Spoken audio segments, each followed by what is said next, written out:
projet. Donc, un appel à projet que nous avons voulu être le plus simple possible, mais évidemment, ça a été un petit peu, notre chemin parsemé d'obstacles parce que nous avions l'habitude de lancer des appels à projets sous le chapeau FEDER, sous le chapeau des règlements européens. Et là, nous devions lancer quelque chose de totalement nouveau qui revenait, qui n'était plus sous le chapeau du FEDER, mais qui revenait un petit peu à la loi de subvention espagnole que nous devons respecter. Donc, c'était un petit peu faire un appel à projet transfrontalier qui s'encadre un petit peu dans certaines thématiques prioritaires.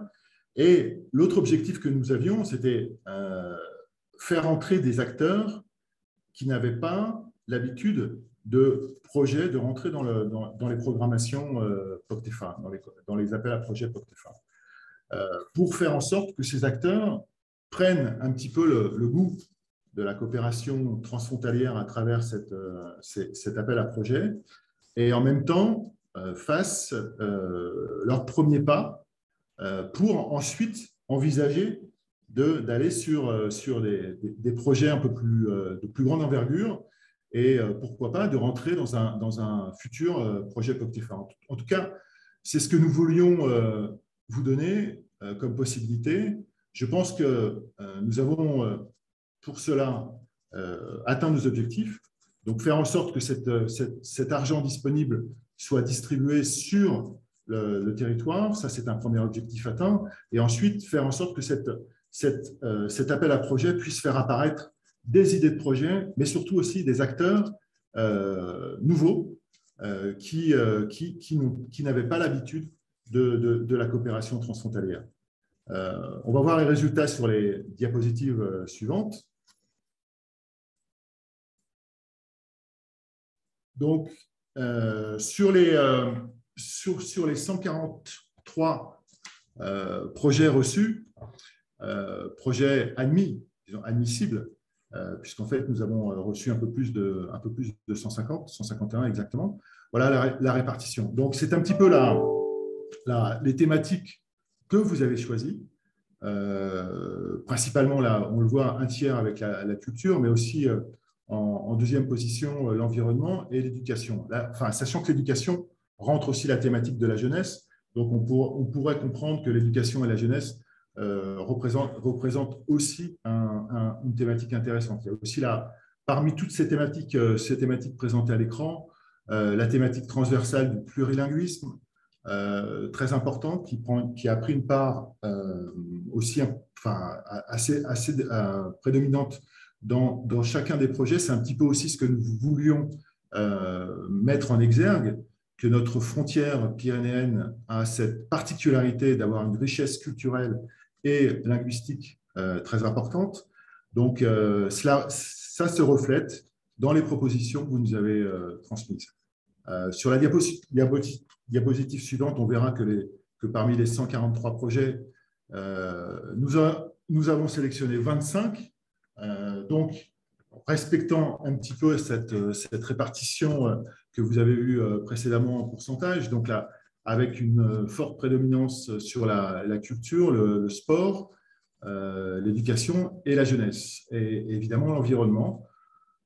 L'environnement parce que l'environnement concerne, c'est pareil, c'est une thématique transversale.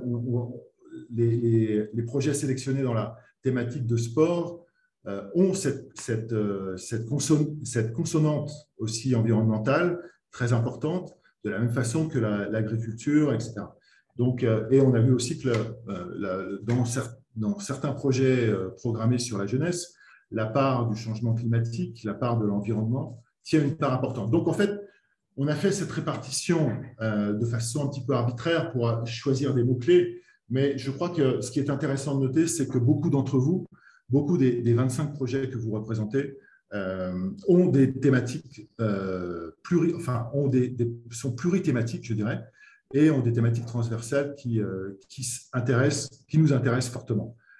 Et je vous rappelle aussi que notre intérêt disons, pour passer un petit peu le pas sur une future programmation POCTEFA, c'est de vous faire rencontrer à un moment donné à travers un séminaire de capitalisation pour que vous vous connaissiez et qu'on fasse aussi, qu'on invite aussi des acteurs externes, des acteurs POCTEFA, mais aussi des acteurs, des référents thématiques régionaux pour que vous puissiez présenter vos résultats et surtout que vous puissiez vous connaître entre vous.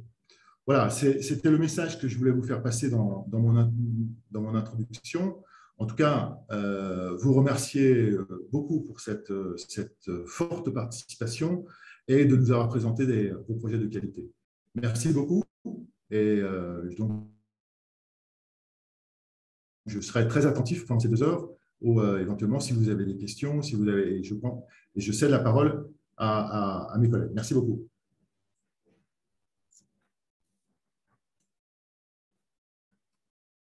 Muchas gracias, Jean-Louis. Merci. Merci, Jean-Louis. Je pense que nous pouvons passer la parole à l'eurorégion Nouvelle-Aquitaine Euskadi-Navarra. Bonjour, Arola. Bonjour à vous tous. Alors, tel que Jean-Louis vient de le dire, je vous félicite car le travail que vous avez pu faire pour arriver à ce séminaire de sélection et en fait, c'est un travail qui a été long et donc je vous félicite à vous tous. Je vais vous présenter le cycle de vie des micro-projets. Alors, tel que vous le voyez à l'écran, donc, la partie qu'on a pu faire jusqu'à maintenant, que vous avez pu faire jusqu'à maintenant, c'est tout ce qui a trait à la préparation. Vous avez préparé vos projets, vous les avez présentés. Nous, aussi bien les partenaires institutionnels que les responsables des zones, on les a donc instruits et on a fait une proposition de sélection. Donc, actuellement, nous nous trouvons là. On est à l'étape sélection des projets. D'ici peu, vous allez recevoir le premier paiement et donc nous arrivons à ce qui est la mise en exécution de ces projets, la réalisation des projets. Dans ce sens, c'est quelque part une étape classique.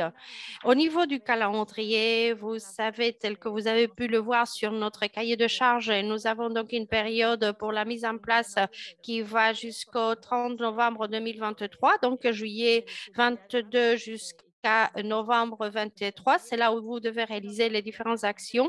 Bien évidemment, vous n'avez pas besoin de quelque part utiliser tout le délai qui vous est donné.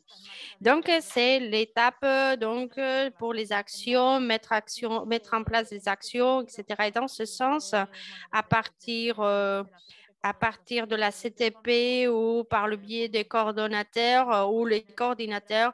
Tout à l'heure, nous allons vous passer les noms des références aussi bien au niveau des espaces ou de la CTP, au cas où vous auriez de doutes ou au cas où il y aurait de lacunes, pour qu'on puisse vous répondre tout au long de la mise en place du projet ou du développement du projet. De toute manière, nous voulons vous présenter donc une méthodologie de changement. S'il s'agit donc des changements qui ne sont pas importants, vous pouvez les modifier tout au long du projet et vous n'avez qu'à nous avertir. Mais si par contre vous envisagez de faire des grosses modifications, dans ce cas-là, il y a une procédure qui est un peu plus, une modification plus sérieuse. Qu'est-ce que c'est une modification importante? Un changement de partenaire, un prolongement dans les délais, c'est-à-dire que vous nous demandiez de pouvoir travailler le projet au-delà du 30 novembre 2023. Oui, ou des changements au niveau du budget et donc qu'il y ait des transferts budgétaires qui soient supérieurs au 10% du montant. Alors, c'est ces trois modifications. Si vous souhaitez donc faire ces trois types de modifications, dans ce cas-là, il faut envoyer donc une lettre officielle par le biais des personnes de contact pour que la décision soit prise au sein du bureau. Pour le reste, pour les autres types de changements, étant donné que nous allons rester en communication étroite, alors on va voir quelle est l'exécution et on va voir un peu comment est-ce qu'on peut aborder les changements que vous teniez à faire. Ensuite, nous arrivons donc à la troisième étape. Une fois que vous êtes arrivé à la fin de votre projet, donc en fonction de vos dates et autres, alors on va aborder ce qui est la partie de justification et clôture et qu'on va vous expliquer un peu plus tard. Lors de la justification ou clôture, une fois que vous avez tout présenté, c'est là que, suite à cela, que nous allons vous faire le dernier paiement, enfin le deuxième paiement. Alors, en fonction de votre date de clôture et en fonction de ce que vous allez mettre comme temps pour justifier autre, vous allez recevoir le paiement qui reste. Et c'est quelque part un peu le cycle des projets. Alors, je vous félicite à nouveau à vous tous et je passe la parole à Maïna pour la justification. C'est elle. Oui, c'est Maïna qui prend la parole. Pour équilibrer un petit peu, on va faire cette fois en français pour changer un peu l'oreille. Je pense que ça a été très clair les phases. Comme l'a dit Arola, on va effectivement être en contact, donc vous n'hésitez pas au cours du développement du projet, si vous avez des doutes, etc., à vous tourner donc vers le coordinateur, coordinatrice de zone qui vous correspond. Et si ce sont des doutes un peu plus compliqués, on passera effectivement en comité. Donc, pour ma part, on va parler plus de communication vers l'extérieur. D'abord, vous allez recevoir un petit guide de communication qui reprend les sujets dont nous allons parler là tout de suite sur le séminaire. Rien de très compliqué. Il y a des personnes effectivement qui ont déjà plus d'expérience, d'autres qui ne l'ont pas encore. Bon, c'est le moment de l'acquérir. Donc, tout d'abord, quelque chose de très important. Vous recevez des fonds, félicitations encore une fois, pour pouvoir développer des projets qui sont très importants et il serait quand même, la moindre des choses, on va dire, c'est de le faire connaître à l'extérieur, d'accord ? Notamment, d'abord pour que ça prenne plus d'envergure et ensuite, effectivement, pour qu'on puisse avoir de l'émulation, le cas échéant, derrière. Donc, au minimum, avoir une publication dans les médias, on va dire, de proximité, locaux, que ce soit la presse écrite, que ce soit peut-être un entretien, une entrevue à la radio, voilà, ou à la télévision, par exemple. Donc, minimum, un article ou un reportage ou quelque chose, enfin un élément qui puisse être retenu comme une publication effectivement vers l'extérieur. Vous verrez sur le guide, on parle par exemple du communiqué de presse. Alors pour ceux qui n'ont jamais fait un communiqué de presse, on recommande que ce soit quelque chose de court. Si ça peut tenir dans une page, c'est mieux. Ça peut être soit au lancement de votre projet, soit en cours de projet, lorsque vous avez par exemple une action sur l'extérieur qui est faite, je ne sais pas, un concert, une rencontre, etc. Donc, toujours en donnant, on va dire, en pyramide inverse, hein, les éléments les plus importants au départ et ensuite, on va égrener pour arriver on va du général vers le particulier, on va dire. D'accord ? Donc, tout ça, si vous avez des doutes, on peut revoir ensemble. Bien entendu, si vous avez des interviews dans la presse, que ce soit à la radio, etc., il y a moyen de les récupérer, de nous les passer, donc par mail, voilà, avec les liens ou un petit WeTransfer. Ça, on peut vous expliquer. Ensuite, il y aura, très important, votre participation au séminaire de capitalisation. Le séminaire de capitalisation, alors, c'est un gros mot pour ceux qui ne savent pas ce que c'est. C'est une rencontre qui sera faite en cours de projet, avant la période de finalisation des projets, et qui permet de mettre en commun les bonnes pratiques, les points forts, les points faibles aussi, pour pouvoir apprendre de ce que nous faisons. Donc là, on vous demandera qu'une personne chargée du projet se déplace. Ce sera une rencontre en physique, en présentiel, d'accord ? Et donc ça, évidemment, c'est ce qu'on disait, c'était donc à prévoir dans votre budget pour les déplacements, hein. La date sera définie en cours de projet. On fera en sorte que ça puisse correspondre à tout le monde. Ensuite, je passe un peu rapidement. Alors, une publication par partenaire ou pour le projet. Alors, par partenaire, c'est parfait, mais je pense que, par contre, comme on parle effectivement de coopération transfrontalière, c'est vraiment magnifique si on peut en avoir voilà, sur les 2 ou 3 territoires sur lesquels vous allez travailler. Donc, voilà. En fait, c'est vraiment un minimum d'avoir au moins une publication. Mais je pense que il est tout à fait possible d'arriver à plus. Hein. Et ensuite, vous nous envoyez un petit clipping, un petit résumé de ce qui s'est fait. Je reprends en ce qui concerne le plan de communication. Il est très important que vous respectiez ce qui a été annoncé sur votre dossier de candidature, sur le formulaire du projet présenté.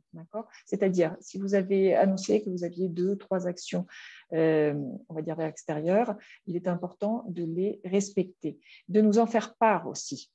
C'est-à-dire, vous nous dites, oui, alors à telle date, nous ferons, je reprends, le concert, ou nous ferons la rencontre sportive, ou nous ferons, à telle date. Et on requiert, si possible, votre présence, une présence institutionnelle. Vous êtes convié à y participer, voilà, ou pas. Ou simplement, on vous dit, on a fait un webinaire et voilà, on va le faire à telle date si quelqu'un veut juste se connecter pour voir les échanges qui sont produits. Et tout ça, c'est important que vous nous le fassiez, savoir avant, d'accord Paola, si bon, c'est ça. À la slide suivante. Donc, je pense que ça, ce n'est pas très, très compliqué. Merci. De respecter, en fait, tout simplement ce que vous aviez annoncé. Ensuite, quelque chose qui est très important et qui peut-être n'est pas évident pour tout le monde, c'est l'application du logo de la stratégie pyrénéenne. Ici, il y a eu un effort très, très grand qui a été fait concernant cet appel à micro-projet, qui est quand même une première et donc encore une fois, félicitations parce que c'est quand même, non seulement d'un point de vue organisation et d'un point de vue, tout était nouveau, d'accord ? Tout est nouveau. Donc, il est important de lui donner, on va dire, une même couleur pour qu'on puisse identifier vos projets comme étant soutenus par cette stratégie pyrénéenne et par cet appel à micro-projet, d'accord ? Donc, on va vous fournir. On est encore dans la phase des papiers, d'accord ? Vous n'avez pas encore reçu ou vous êtes en cours de réception, on doit avoir votre retour. Donc, vous allez recevoir dans les jours qui viennent tous les éléments dont vous avez besoin, c'est-à-dire le logo qui sera appliqué, donc de la stratégie pyrénéenne, qui sera appliqué selon sa charte graphique sur tous vos supports de communication, d'accord ? Que ce soit online, que ce soit imprimé. Et en plus de ça, nous allons aussi vous fournir pour chaque micro-projet ce même logo incluant déjà votre acronyme. Donc, c'est pour ça que je dis qu'on attend d'avoir reçu on va dire les papiers signés pour pouvoir être bien sûr que l'acronyme correspond à celui qui était sur votre projet, d'accord, sur votre candidature. Chaque projet, donc vous n'avez pas cet effort, on va dire, à faire au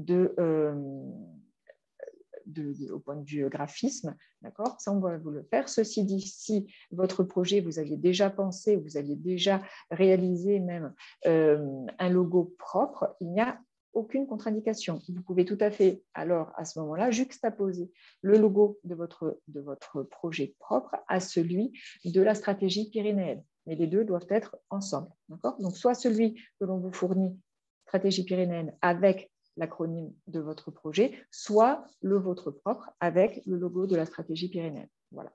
Et une autre recommandation, la plupart d'entre vous vont utiliser ou sont déjà assez familiers, on va dire, de l'utilisation des réseaux sociaux.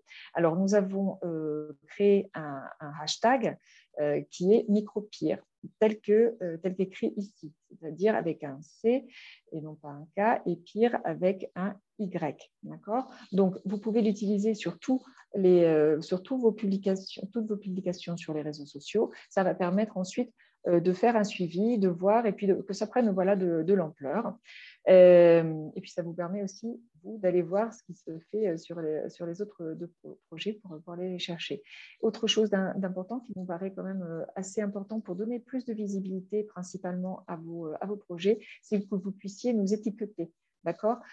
Alors, au minimum, on va dire l'ACTP. Hein, donc, vous avez ici c'est facile pour l'ACTP parce que c'est le même partout sur tous les réseaux. Donc, CTP coopération.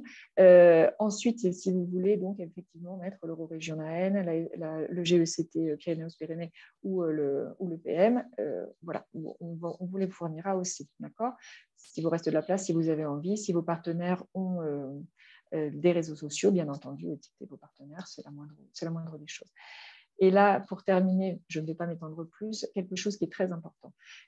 Comme dans tout projet qui reçoit le soutien de fonds publics, il est très important que vous les mentionniez, d'accord? C'est-à-dire sur tous vos écrits, même aussi à l'oral, lors d'interviews, etc., que vous puissiez le dire. J'imagine par exemple la télé locale vient faire un petit projet voilà, sur un événement que vous avez eu, pouvoir dire qu'effectivement, votre projet est soutenu par l'appel à micro-projet donc des Pyrénées, coopération transfrontalière. Très important. Vraiment, c'est quelque chose qui est pour nous, pas pour nous, c'est pour toutes les bases, que ce soit sur tous les projets européens, c'est toujours quelque chose qui est repris. Donc, pensez à le faire. On vous remettra tout ça, vous avez tout ça dans le guide de communication qui vous sera transmis dans les jours à venir. Pour ma part, c'est tout. On se présentera à la fin pour que vous voyez un petit peu quelles sont les personnes responsables pour vous, mais surtout, n'hésitez pas à toujours vous tourner en premier lieu vers l'entité coordinatrice de votre projet pour toutes ces petites questions qui sont un petit peu, on va dire, du détail ou de l'ordre des doutes que vous puissiez avoir. Voilà, c'est tout pour ma part. Je laisse la parole à la prochaine personne. Merci.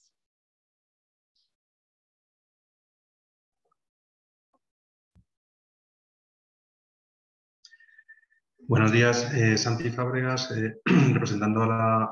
Bonjour, Santi Fabregas, on t'entend très, très, très, très bas.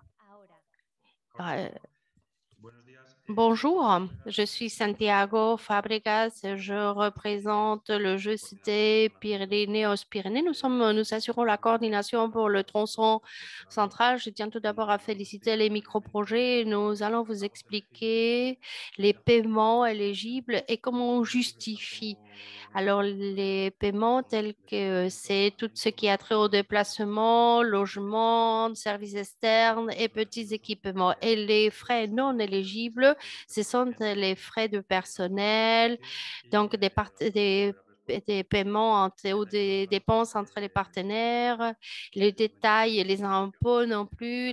Ce détail, nous allons vous le présenter un peu plus tard. Concernant donc la justification de cette subvention, alors il y a deux paiements. Un premier paiement, et donc au moment de recevoir, lors de l'acceptation du projet, ce qui veut dire que ce premier paiement, vous allez donc le percevoir assez rapidement ou le mois prochain. Ensuite, en 60%, c'est-à-dire une fois qu'on a fini le projet, qu'on a justifié, donc on vous enverra donc le 60% restant. C'est vrai qu'en fait, on a le délai donc est 30 novembre 2023, donc il y a des gens qui vont le recevoir à ce moment-là, d'autres qui vont le faire avant. Pour pouvoir faire toucher ces fonds, il y a deux prérequis. C'est tout d'abord donc un rapport final et c'est le responsable, les partenaires qui sont les responsables de faire ce dossier. Et quelque part, en fait, ce rapport vise à contrôler les actions. Il faut qu'il y ait un minimum de livrables qui viennent justifier. On a et là, si vous avez donc des questions, vous n'avez qu'à nous écrire. Et ensuite, une liste Excel avec toutes les factures, nos numéros fournisseurs, paiements, et donc et la liste avec d'autres subventions. Donc là, on va retrouver sur cet Excel, on va retrouver tous les frais. Et le deuxième contrôle est un contrôle financier. Ce contrôle financier est fait par le coordonnateur de l'espace avec la CTP. Ce contrôle donc touchera au moins le 25% de justificatif. En fonction, on peut aller au-delà. Donc, on va faire donc un échantillonnage par strate, donc en fonction des classes de paiement ou de frais, pour voir si ces frais, en fait, se correspondent et il faudra aussi présenter des justificatifs de paiement. En plus de ces deux contrôles, il va falloir que le comité exécutif de la communauté de travail de Pyrénées donc approuve donc, cette subvention. Et pour recevoir ce paiement, aussi bien le premier que le deuxième, les partenaires doivent avoir un numéro de compte un certificat établi par la banque. Il doit être donc au courant, il doit avoir respecté ses obligations aussi bien auprès de la sécurité sociale que de service des impôts. Et ensuite, il faut que vous sachiez que tous ces livrables, factures et autres, vous devez les garder au moins 5 ans et que c'est chaque partenaire qui est responsable donc de stocker et de garder et de conserver tous ces documents pendant 5 ans. J'insiste, 5 ans.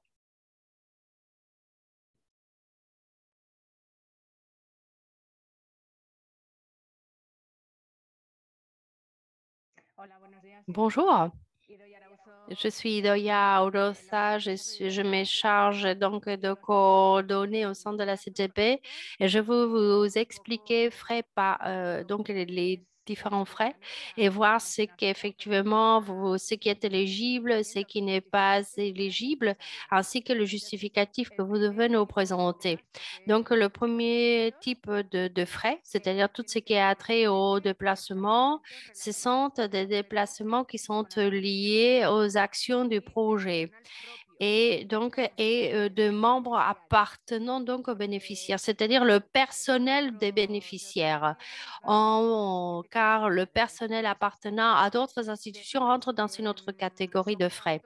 Ce sont des frais concernant le véhicule personnel, véhicule des entreprises, des frais de péage, parking, taxi, de manière exceptionnelle, transport en commun, train, avion ou donc des frais liés au logement, des frais d'hôtel.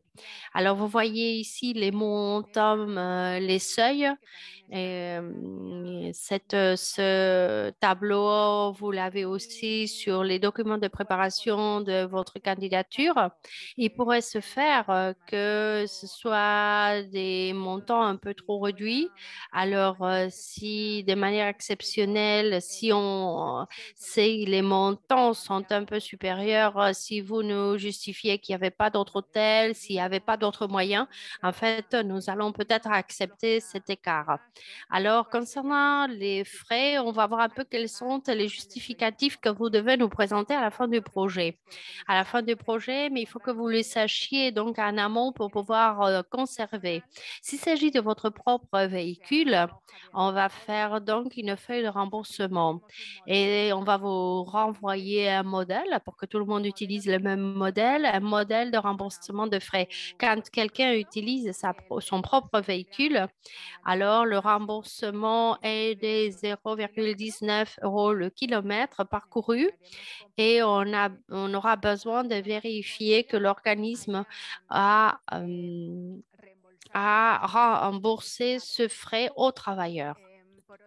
Alors, et si la voiture de renting, en fait, est considérée comme étant donc une voiture d'entreprise si le contrat est au nom de l'entreprise. Pour tout le reste, c'est-à-dire billet de train, billet d'autre, il va falloir que vous gardiez le reçu ou la facture. Et s'il s'agit donc des tickets qui ont été payés par l'employé, dans la même feuille de remboursement des frais entre l'organisme et l'employé, pardon, il va falloir que vous le mettiez, que vous consigniez ce frais. Alors, ceci concernant les déplacements. Concernant le type des services, euh, ou le service externe, en fait, c'est tout ce qui a trait donc à l'organisation des réunions, les frais de déplacement des partenaires associés ou des invités. C'est un peu ce que je vous disais tout à l'heure. Ce type de frais de déplacement, en fait, qui ne correspondent pas au personnel de l'institution, en fait, rentrent dans cette ligne de remboursement. Les frais de traduction, d'interprétation ou les frais liés à la promotion, la communication et la publicité. Pour justifier ce type de frais, il va falloir que vous nous présentiez donc une facture en mettant donc le nom du projet, une copie donc de l'objet de la facture. Si c'est une facture d'un dépliant que vous avez imprimé, des frais d'impression, de frais de mise en page, etc. Dans ces cas-là, il va falloir que vous montriez le dépliant en question.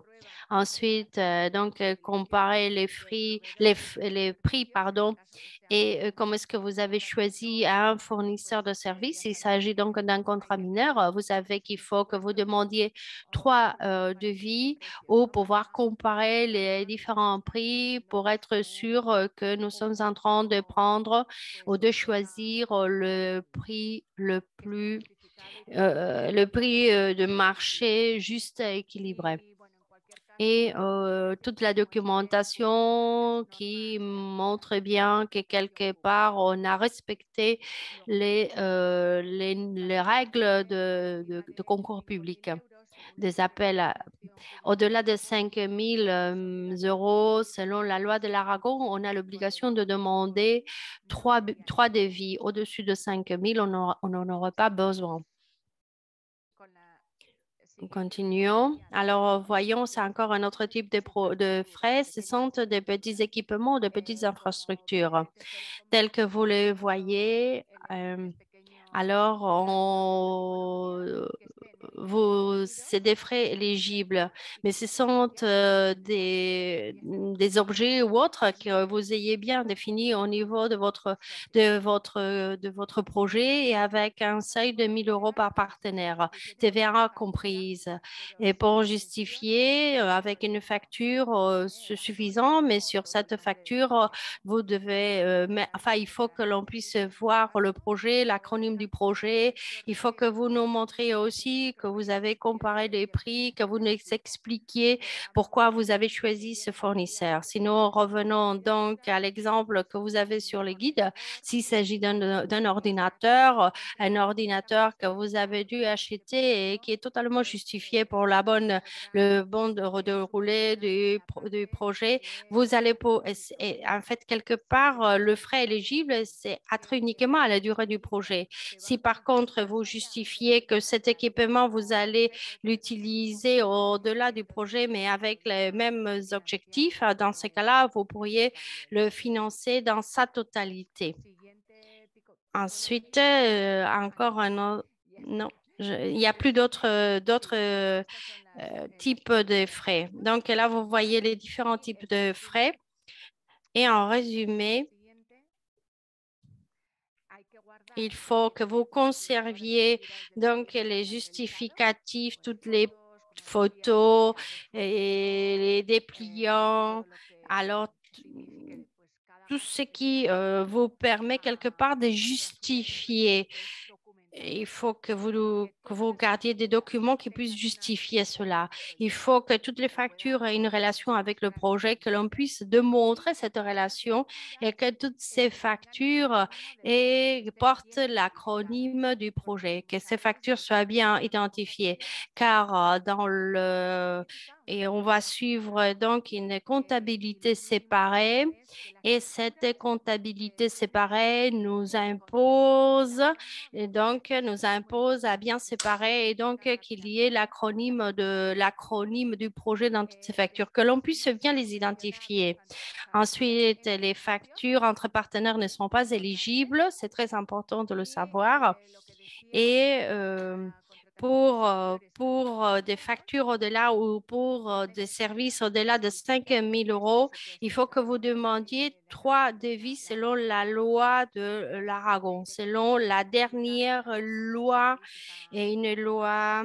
Et tel que vous le savez, cet appel à projet est assujetti à la loi espagnole, mais est assujetti aussi à la loi de l'Aragon. Alors, la plupart des projets, j'imagine que vous n'allez pas avoir de frais qui soient supérieurs à 5 000, mais si vous avez des frais au-delà supérieurs à 5 000, il faut que vous demandiez 3 devis. Il y a une question sur le chat et je ne sais pas si c'est toi ou si c'est Maria qui va pouvoir répondre. Maria est la responsable financière. Alors, Xavi Ferrer et donc demande quand tu parles des déplacements des travailleurs, si c'est une association bénéficiaire et si les bénévoles de cette association, en fait, ont cette considération. Jean-Louis, oui. J'ai essayé de répondre et de demander à Xavi si c'est une pratique comptable interne de l'association.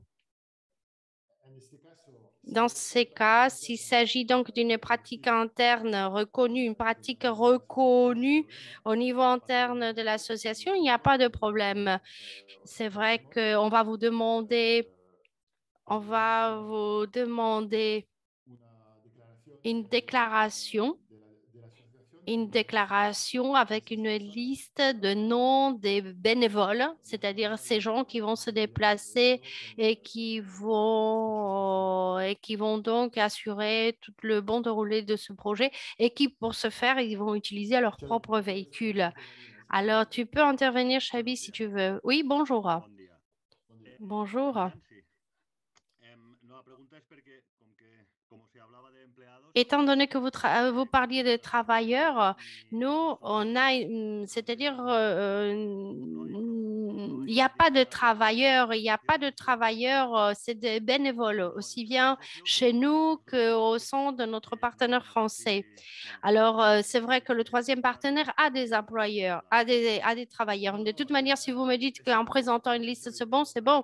Oui, oui, oui, mais il faut que nous sachions, il faut que tu nous dises si c'est une pratique courante au sein de l'association. Si normalement vous remboursez ce frais, oui, nous les remboursions, oui. Oui, parce que nos bénévoles, ils interviennent beaucoup, on fait de la prospection des variétés anciennes. Donc, on se déplace beaucoup et pour ce faire, nous passons par des bénévoles. Alors, étant donné que le remboursement est interne, nous n'avons pas de feuille de remboursement, on n'a pas, et c'est vrai que nous le faisons en interne, les associations sont très, très, très petites, donc on n'a aucune procédure en tant que telle. De toute manière, on va vous renvoyer un modèle. Là, vous mettez le nom de la personne, le lieu, la date du déplacement. Et si ce déplacement a pu se faire avec le véhicule de la personne ou si la personne a pris un bus, c'est un modèle qui est très, très simple, mais quelque part, ça permet de retracer ce remboursement. Et il va falloir pouvoir tester, donc bien montrer qu'il s'agit donc des bénévoles.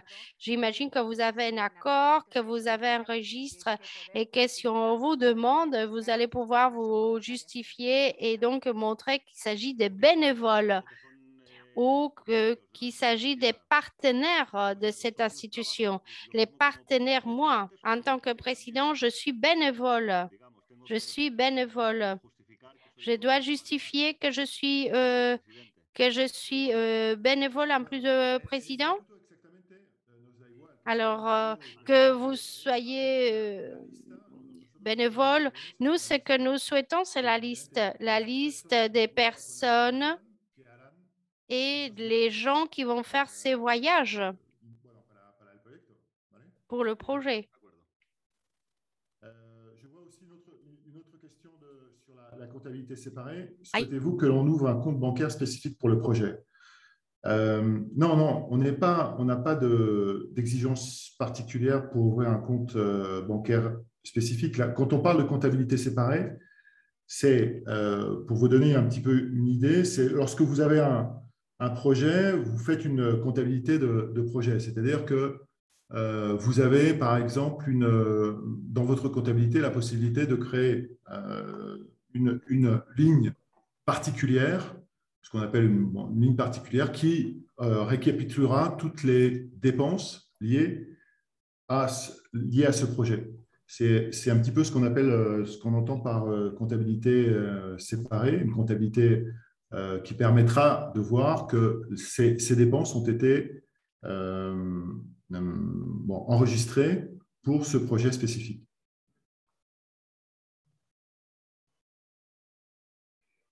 Vale. Pues termino ya con este recordatorio dónde encontrar la información. Je finis avec ma présentation.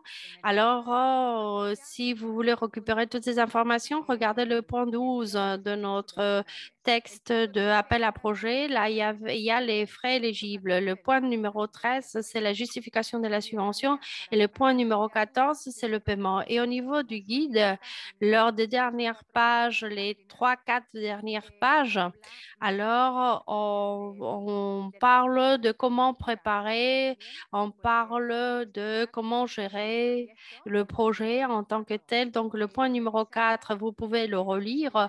Là, vous allez retrouver donc tous les frais éligibles et partage de budget entre les partenaires. Le point numéro 5, c'est les documents justificatifs que vous devez présenter avant le paiement final et ensuite le suivi financier du micro-projet.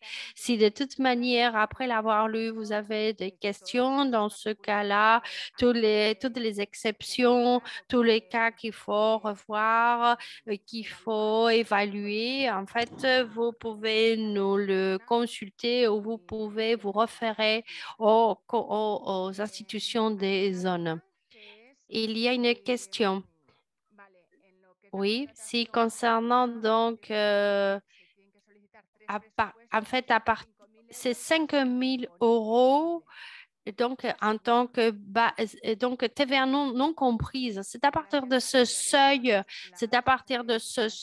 que vous devez demander 3 devis. Donc, merci Maria Lorenzo, qui est la responsable financière auprès de la CTP. Là, vous avez les différents mails concernant la CTP Contact. @ctp.org, c'est moi je reçois tout ce que vous pouvez envoyer là ainsi que Paola, Violette, on va vous répondre, mais je pense que le mieux c'est que que vous utilisez ce site, ce mail. Je passe la parole à Espace Ouest. Bonjour. Merci beaucoup d'avoir participé. Je suis Véronica Sanchez. Je me charge de coordonner tous les projets pour l'espace ouest. Alors, vous avez mon contact. Alors, les 8 projets sélectionnés ont déjà mon contact. Je vous ai déjà envoyé des informations. Vous avez mon mail, mais de toute manière, ici, vous avez le mail contact@euroregion, donc NANEU. Donc, tel que mes collègues l'ont dit, si vous avez des questions, donc au fur et à mesure que vous développez le projet, si vous avez des questions, je vais passer la parole à nos collègues du tronçon central des Pyrénées pour qu'ils se présentent.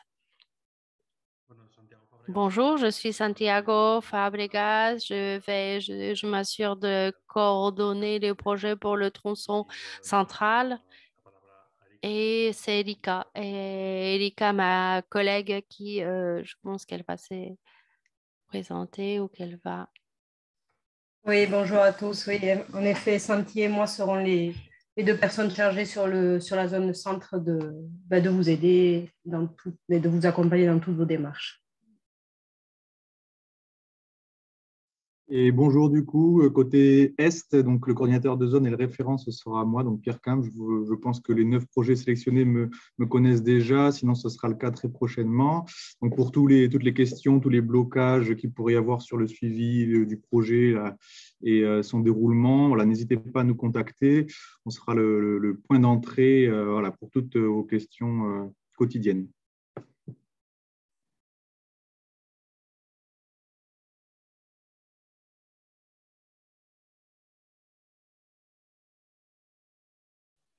Bueno, pues ahora es el Bon, turno de alors, je pense que nous sommes arrivés aux questions, à la partie questions-réponses.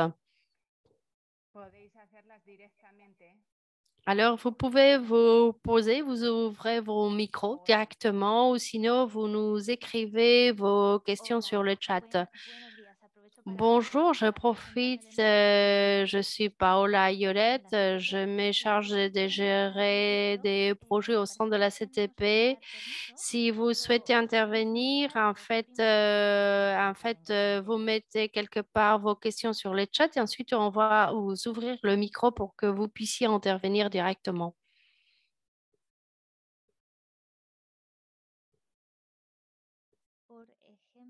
Par exemple, Sandrine Fabre,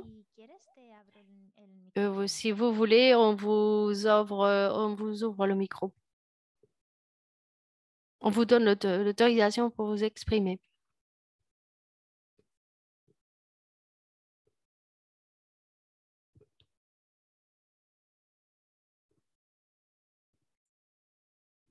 Bonjour. En fait, ma question, c'est on a une mairie qui est partenaire. Vous m'entendez?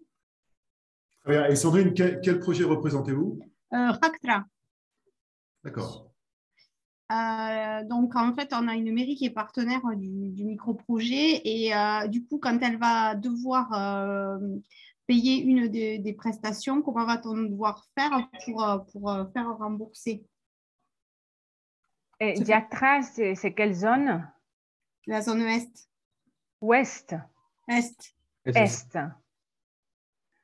Et Pierre, est-ce que tu souhaiterais On a deux répondre? mairies partenaires.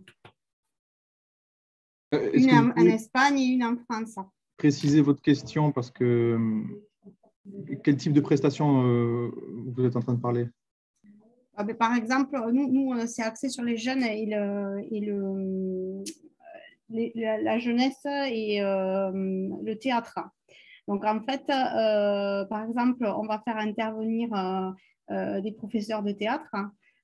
Si une des mairies participe du coup au paiement du professeur de théâtre, comment nous, on va pouvoir rembourser la mairie sur ce projet-là, sur cette partie-là? La mairie est partenaire du projet, elle est bénéficiaire. Oui. Bon, elle va présenter ses dépenses et présenter la dépense de la prestation au moment de la justification, elle sera remboursée de cette dépense. D'accord. D'accord, très bien, merci. Sí, no se, hablo en castellano, no se pueden... Vous ne pouvez pas faire des factures ou de remboursement entre des partenaires bénéficiaires de la subvention. J'ai compris. Merci. J'ai bien compris. Et C'était la réponse de Pierre, que vous allez bénéficier, tous les partenaires vont bénéficier d'une avance de 40%. Donc, c'est quelque chose que la mairie peut prendre en compte dans sa dépense. D'accord, merci.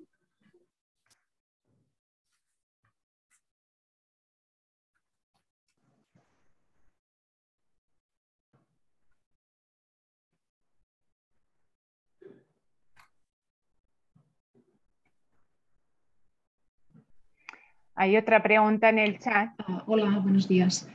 Mi pregunta era en que cuando habéis comentado el tema de las modificaciones sustanciales del presupuesto.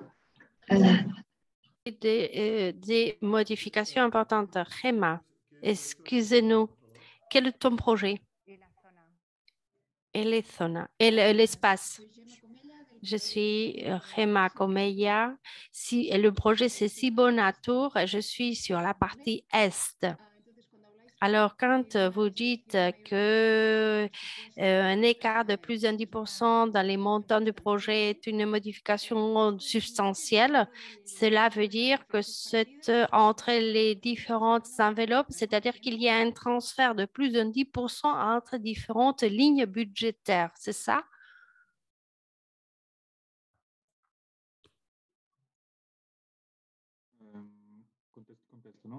Je réponds. Pour moi, oui, c'est ça. Mais bien évidemment, ce sont sur des frais identifiés. Il ne s'agit pas de nouveaux frais. Ce sont des frais déjà identifiés. Et on accepte dans ces cas-là une modification donc jusqu'à 10% entre des lignes budgétaires. Mais il va falloir revoir. Il va falloir voir si l'on rajoute des frais qui n'étaient pas compris, qui ne faisaient pas partie du devis. Alors, s'il s'agit donc d'un frais nouveau, il va falloir l'évaluer. Il va falloir le considérer. Alors, cet écart se réfère toujours au projet. Donc, à la totalité, pas donc à la totalité des partenaires, c'est à la totalité de tous. Et il peut y avoir donc des transferts entre des partenaires et entre des lignes budgétaires.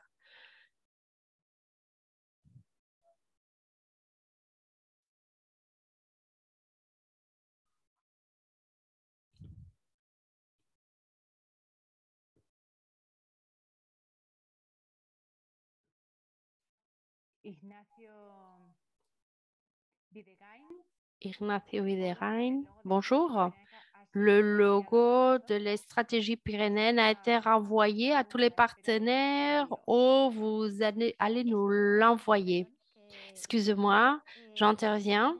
Alors, tel que Maïna vient de le dire, a pu le dire, nous attendons maintenant toutes les lettres d'acceptation de cette subvention. Donc, une fois que nous aurons reçu les lettres, c'est alors les logos de la stratégie pyrénéenne avec l'acronyme, on va le refaire et on va l'envoyer à l'organisme responsable du micro-projet. Alors, ce que nous allons vous envoyer assez rapidement, c'est le logo de stratégie et le document de communication, le guide de communication. Je pense que tu n'as rien oublié. La question est que sur le guide, les choses se sont un peu plus développées, un peu plus détaillées. C'est vrai qu'on va vous envoyer aussi cette présentation PowerPoint, sinon vous allez pouvoir le retrouver sur notre site web mais c'est vrai que c'est très schématique et ce guide-là n'est pas trop important, c'est très simple et vous allez le recevoir assez rapidement. Alors, si votre nom, si l'acronyme, c'est celui que vous aviez décidé, s'il n'y a pas eu de changement, vous pouvez nous envoyer un mail en disant on n'a pas changé l'acronyme et on pourra commencer à faire ce logo à partir de cet acronyme-là. Alors,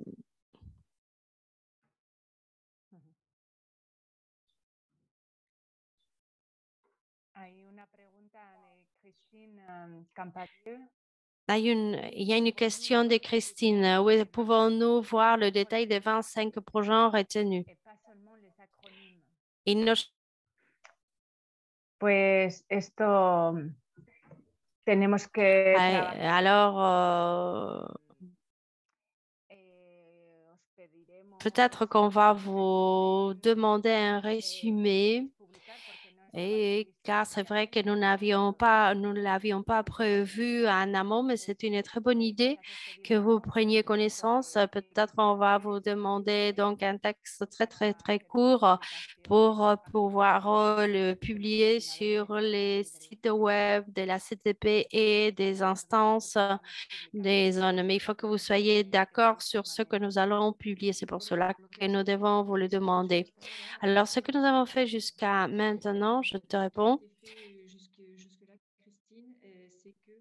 Il y a eu effectivement le communiqué de presse général qui a été émis avec les informations générales qui ont été données en début de webinaire, mais sur les communiqués de presse de chaque entité coordinatrice, nous avons déjà déglossé, disons, les différents projets, voilà, avec la ligne de résumé, on va dire, de chacune. Ceci dit, je trouve aussi qu'il serait bon, comme vient de le préciser Idoia, si chaque projet, si tous ceux qui êtes présents ici, je pense que c'est aussi pour faire une bonne publicité, voulaient faire un petit résumé de 5 lignes, on va dire, c'est juste pour vous donner un ordre d'idée, qu'on puisse le faire. Je pense qu'avec Idoia, effectivement, Paola, nous allons mettre ça en place, et puis que vous puissiez nous l'envoyer et que ce soit publié, non seulement sur sur le site web de la CTP, mais aussi sur nos différents sites des entités coordinatrices.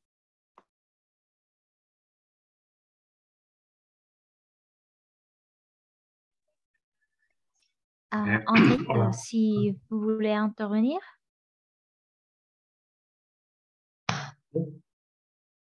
A la pregunta de Luis Luis de a posé une question sur PNRT. Louise, par rapport aux 5 000 euros.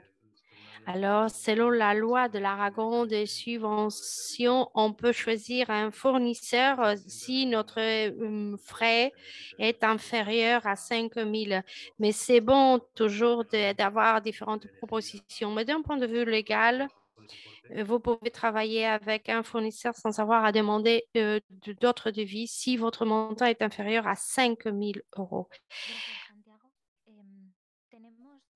Alors, nous avons deux questions donc, sur la partie questions-réponses.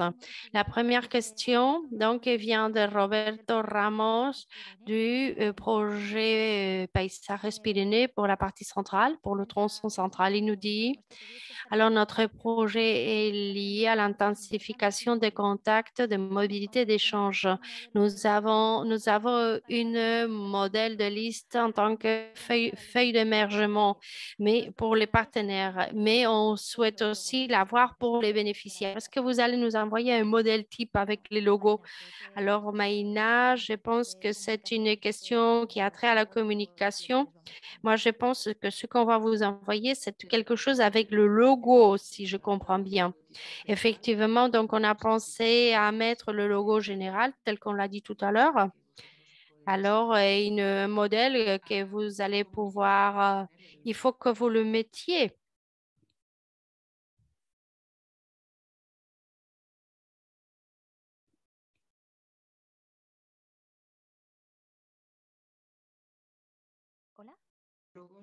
Oui, on va vous envoyer le logo de les stratégies. Et donc, on va vous envoyer tout un pack de logos pour que vous l'adaptiez. Et le reste, ça dépend de vous.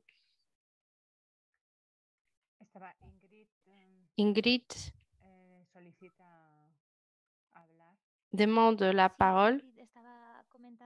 Ingrid disait qu'il y a une description des projets au niveau des notes de presse et c'est une réponse donc à la question préalable.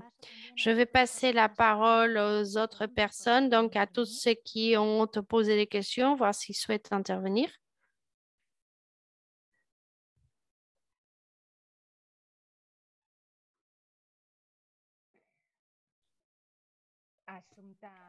Ashunta,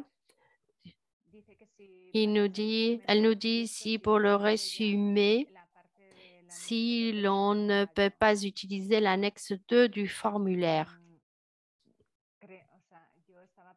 Moi, je pensais à quelque chose de plus réduit, de plus court, car cette partie donc du formulaire est assez importante.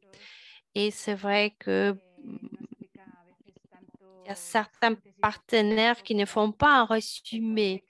Et nous croyons qu'il nous faut quelque chose de plus résumé. Si je peux intervenir, je suis Jean-Louis Valls. Je suis d'accord avec toi, Idoia. Et il y a deux choses. Tout d'abord, le formulaire de candidature où l'on décrit le contexte, la situation et l'objectif du projet. Mais il est vrai qu'il s'agit que l'idée de faire une présentation rapide de 25 projets, cette idée est très intéressante. Nous croyons que, aussi bien pour vous que pour nous et aussi bien pour le public, il serait beaucoup plus intéressant de retrouver l'histoire. Une histoire, c'est-à-dire vous pouvez vendre votre projet comme étant une histoire. Il s'agit de vendre le projet. Il ne s'agit pas de faire un résumé d'un résumé. Je sais qu'on vous demande là un travail de plus, mais c'est un moyen pour vous, étant donné que vous avez votre projet a été adopté, que quelque part Vous vous demandiez comment est-ce que je peux vendre, comment est-ce que je peux décrire mon projet aux gens qui ne me connaissent pas, qui ne connaissent pas la coopération transfrontalière. C'est l'objectif. Donc, il faut trouver le moyen de vendre votre projet.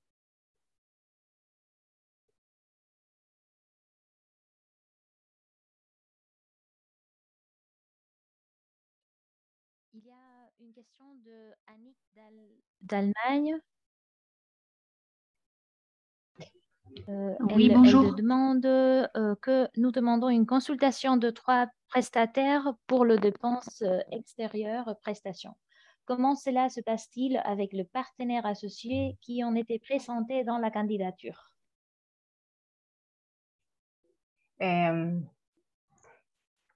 Annick d'Allemagne, ¿qué proyecto y qué zona, s'il vous plaît? De quel projet et de quelle zone? C'est de la zone ouest, c'est le projet EduCOP. Je ne sais pas si vous m'entendez. Oui? Oui, oui, oui. Ok, On merci. entend très bien. Como quieras, Verónica, si quieres respondo yo misma. Verónica, si tu veux, tu réponds. Si tu veux, je réponds. Alors, si vous allez donc embaucher un partenaire associé pour un montant de plus de 5 000, il faut que vous demandiez 3 devis. Donc, c'est une prestation qui doit être donc à l'échelle marché. Si c'est au-dessous de 5 000, il n'y a pas de problème.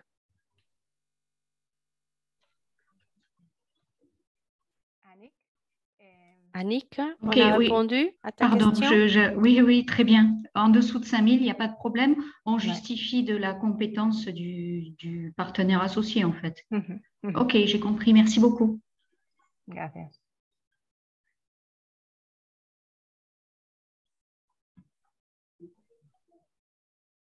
Neus Viñals, ¿no?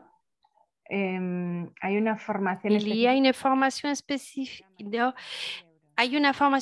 une formation spécifique avec un montant au-delà de 5 000. Mais si nous demandons de budget à d'autres organismes, ils ne feront pas la formation que nous souhaitons faire. Quoi faire? Bonjour. La question est que il y a une formation très spécifique que nous souhaitons faire dans le cadre de ce projet Agroecopir avec un professeur, un conférencier et qui a des honoraires très élevés. Mais si l'on demande à d'autres personnes d'intervenir, en fait, non, nous, on veut 7 personnes. On veut 7 personnes. Alors, je me demande qu'est-ce que l'on peut faire, car la formation, nous souhaitons la faire avec 7 personnes, mais une personne dont les honoraires sont plus élevés. Qu'est-ce qu'on peut faire?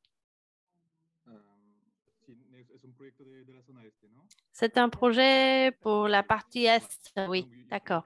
Alors, je pense il faut de toute manière, il faut demander des devis. Et si la formation a la même valeur et elle obéit aux mêmes caractéristiques, il faut que vous demandiez 3 devis s'il y a donc une formation équivalente. S'il y a d'autres formations équivalentes à celle que vous souhaitez faire. Tu confirmes, Idoya? Oui. Il faut demander 3 devis. Quand il s'agit des montants qui sont au-dessus de 5 000, que vous nous disiez que c'est uniquement une personne capable, donc c'est un peu compliqué. Si vous demandez la formation spécifique, si tu nous dis que personne, en fait, que personne fait le même type de formation, peut-être que vous n'allez pas recevoir d'autres devis. Et je crois qu'il faut voir le cas, quoi. De toute manière, nous pouvons, pour ce cas-là, pour cette question-là, nous pouvons peut-être l'avoir à part. Bonjour, je suis Maria Lorenzo. Je me charge donc de toute la partie financière. Alors, je tenais à vous dire qu'il y a une possibilité de pouvoir justifier que telle activité, que telle formation peut être faite uniquement par quelqu'un de concret. Mais je ne sais pas si c'est un peu trop compliqué. C'est vrai que c'est une question qui est assez récurrente. Au-dessus de 5 000, on a besoin des 3 devis. Et il y a une exception quand c'est une seule personne qui peut assurer cette formation. Et sinon, je ne sais pas si c'est possible. Et sinon, au moment où vous allez faire au niveau de votre cahier des charges, au niveau de demander cette formation, vous demandez une certaine ancienneté, et il se peut qu'il y ait une institution qui ait quelqu'un, un formateur qui réponde à toutes ces caractéristiques. Et dans ces cas-là, il faut, il- vous pouvez donc avoir recours à ce formateur, mais vous devez le justifier. Et la deuxième option, c'est demander 3 devis en ayant donc un cahier des charges très clair. On souhaite cette formation avec ce profil et peut-être que l'on se dit que cela n'existe pas, mais il se peut que cela existe. Oui, il se peut qu'il y ait donc un formateur, quelqu'un, mais notre idée, donc tout notre projet, quelque part, c'est beaucoup centré sur cette personne. C'est quelqu'un que l'on voudrait faire venir et on voudrait que la manière de faire et la manière des pratiques puisse se développer en Espagne. Donc, on voudrait bien introduire cela. C'est un travail. De toute manière, on pourra revoir la question avec les responsables un peu plus tard pour voir quelles seraient donc les voies ou les solutions. Merci. Alors, je ne sais pas s'il y a d'autres questions.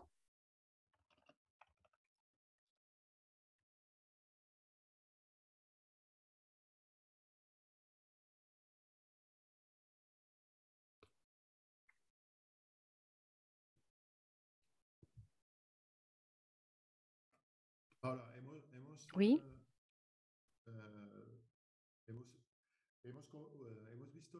Nous avons vu toutes les questions du chat. Il y a encore des questions? Oui, il y a une dernière question. Excusez-moi. C'est une question qui a été posée par Roberto. Je vais te passer la parole. Roberto. Oui, bonjour. Bonjour à vous tous. Alors, la question que dans le cadre, Roberto, excusez-moi, pardon. Quel est ton projet? Paysage Pyrénées pour le tronçon central. Alors, excusez-moi. Alors, la question que je tenais à vous poser est que dans le cadre de 2 actions qui sont essentielles au sein de notre projet, c'est un laboratoire au nord et au sud. Un laboratoire au sud, il va falloir donc sélectionner un artiste paysager du sud de la France ou du nord de l'Espagne. Donc, nous avons donc certaines possibilités, étant donné que l'on parle d'une sélection. Mais en réfléchissant, on s'est rendu compte que cela peut-être nous permettre de lancer un appel à projet qui engage celui qui va être sélectionné. Car de temps en temps, on a peur de choisir quelqu'un et qui, arrivé au moment donné, quelque part, tu dis ce qu'il est pris. Et quelque part, si l'on publie un appel d'offres et les gens se présentent, cela nous amènerait à avoir une liste. Donc, si le premier n'est pas, ne peut pas, donc on ferait appel à la liste. De toute manière, ce sont des projets ou des interventions de moins de 3 000 euros. Est-ce qu'on peut faire, on peut le faire, on peut faire cette sélection de cette manière-là dans le cadre du projet? C'est ma question. Merci. Oui, nous croyons, oui, que c'est possible. Car il s'agit quelque part de choisir le meilleur service. Et de toute manière, en plus, tu nous parles de 3 000, c'est-à-dire un montant qui est au-dessous de 5 000, donc je crois qu'il n'y a pas de problème. Merci. Alors, une question, Roberto. Ces personnes vont présenter des factures? Oui. Ces personnes il y a toute une série de critères de sélection, des critères que nous devons donc définir et notamment, en fait, je pense que c'est des indépendants, Je pense que ça va être un critère car il faut qu'ils puissent nous présenter une facture. Merci, Loya.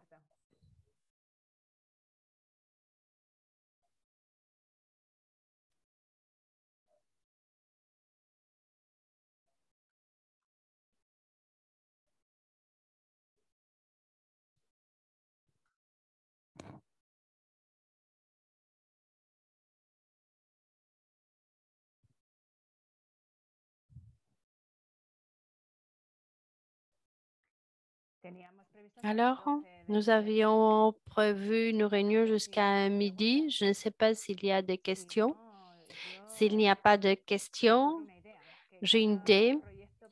Alors, je voudrais que chaque projet présente donc le projet en 1 minute, si vous souhaitez le faire.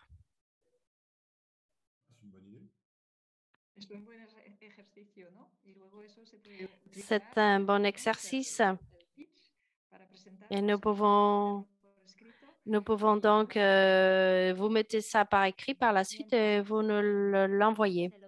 Alors, il y a une question d'Ignacio. Je vais passer la parole à Ignacio. Bonjour. Alors, je voulais savoir ce que je viens de mettre sur le chat. Est-ce que vous avez prévu de faire une réunion d'évaluation et pour voir quels sont les atouts, quels sont les points faibles, les points forts, etc.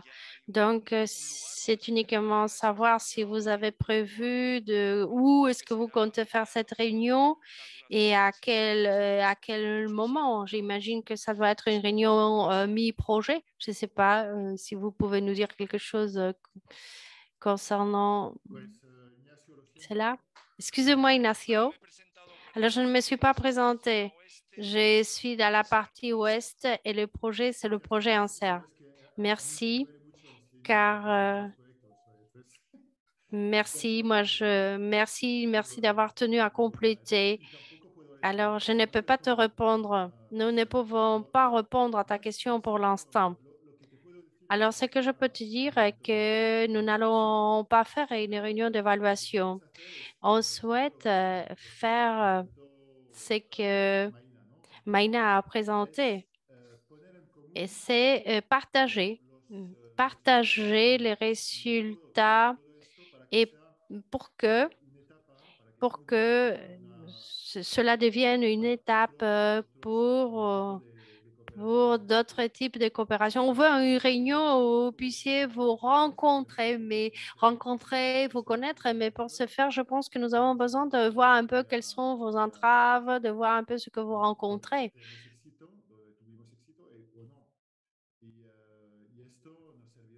Et cela va nous servir à nous en interne, en tant que CTP, en tant qu'Eurorégion, et je pense que cet exercice va être important aussi pour les partenaires institutionnels.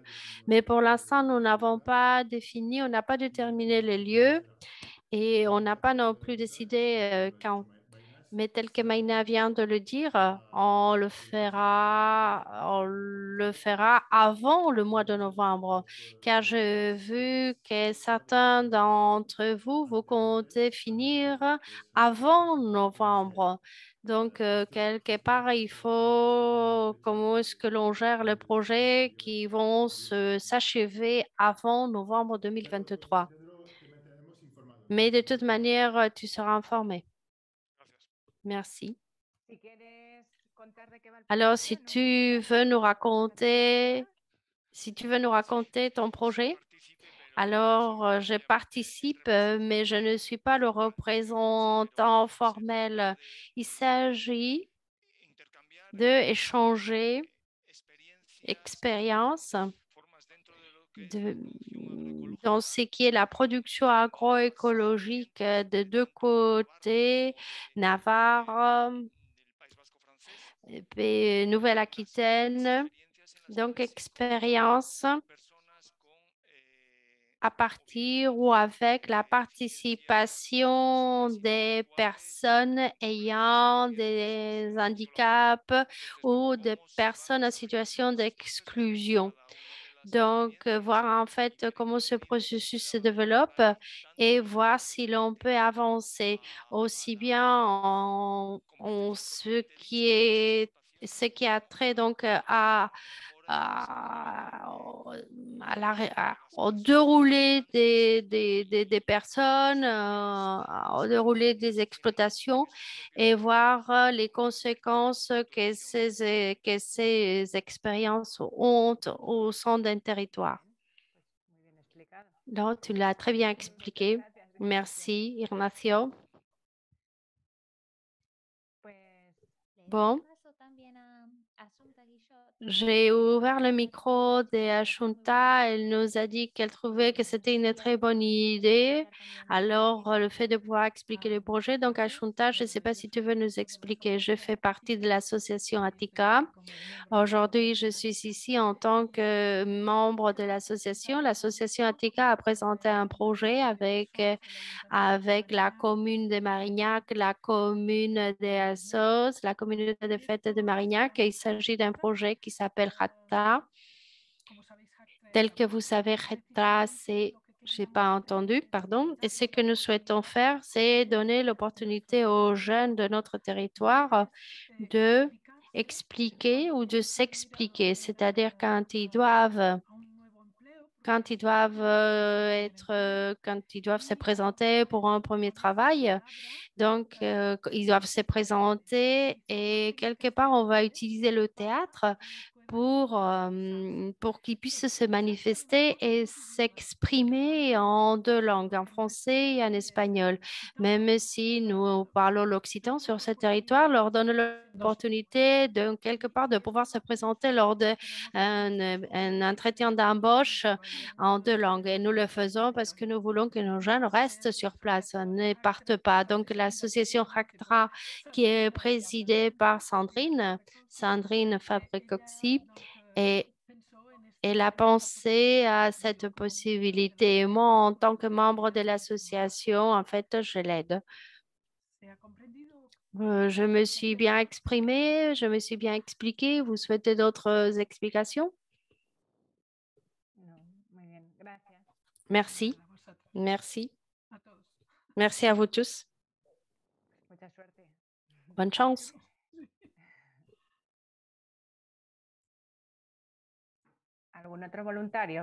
Quelqu'un d'autre souhaite présenter ou vous avez d'autres questions? Neus Viñals.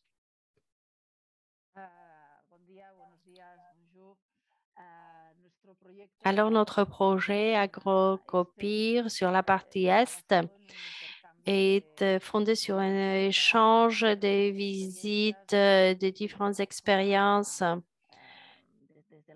Donc, côté français, enfin aussi bien de côté français jusqu'à la partie catalane, et donc pour visiter des expériences d'agriculture, agroécologie et échange d'expériences techniques et défis face à la situation climatique actuelle et face à la situation sociale et sociétale sur la souveraineté alimentaire.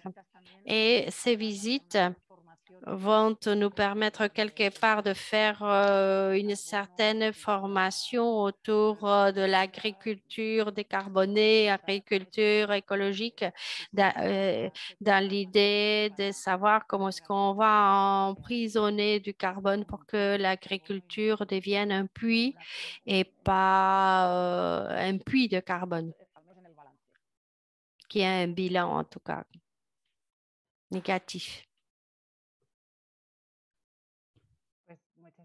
Merci, Neus. Merci d'avoir partagé le projet.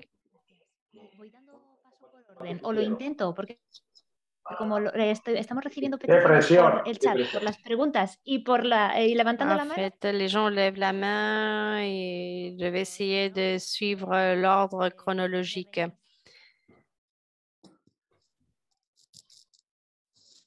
Hola, buenos días. Bonjour. Je ne sais pas si c'est mon tour et je ne sais pas si vous m'entendez. Alors, je suis Eugenio Rojas, projet 4, au nom de Pirena et Cialcer, donc les membres du projet Sospire. Et Sospire, c'est un projet qui a démarré sur le versant catalan avec un financement de la Generalitat et qui visait à créer donc des matériaux pour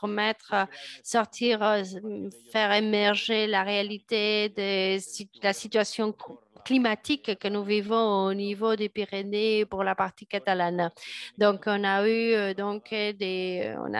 des matériaux et maintenant, on souhaite faire exactement la même chose, mais à une échelle transfrontalière. Nous voulons le faire à partir d'un réseau. Et c'est vrai que ce projet qui était très intéressant côté sud, essayer de la mettre en place sur la partie nord. Et en plus, c'est une question que nous souhaitons travailler auprès des familles, dans les écoles. C'est vrai qu'il va y avoir des livrables et on va profiter pour pouvoir traduire tout cela en aragonais, en occitan, et quelque part avoir des outils que les institutions puissent utiliser. Merci, Eugenio. Français du versant nord, parce que ce sont des projets de coopération. Donc, Philippe Bertrand, je crois que vous êtes porté volontaire. Oui, bonjour. Donc, je suis Philippe Bertrand d'un projet de la région Centre, le projet Paysage Pyrénées. Donc, notre projet autour du CEDAN, le Centre d'art et de nature de Huesca, c'est de réunir deux écoles, une à Huesca et une à Tarbes, qui faisons des formations en paysage, en horticulture, notamment au niveau BTS, au niveau supérieur, et d'étudier les paysages, un paysage des Hautes-Pyrénées et un paysage de la région de Huesca, d'étudier ces paysages ensemble et d'arriver aussi au travers de cette étude, à faire une production artistique, un work in progress à l'abbaye de l'Escaladieu, qui est un lieu important dans les Hautes-Pyrénées artistique, et au CEDAN à Huesca. Donc, tout ça avec des partenaires locaux, avec l'intervention d'un artiste et dans une vision qui allie l'histoire, la nature, l'étude de la nature, l'étude de tout un tas de partenaires locaux qui peuvent être notamment, par exemple, des pépinières, etc., pour vraiment avoir une vision globale du pays et en arriver à ce que nos élèves produisent quelque chose ensemble et développent aussi leurs liens. C'est-à-dire le but premier de ce projet, c'est quand même de développer les liens transfrontaliers autour de l'idée de paysage, de pays, des deux côtés de la frontière. Voilà.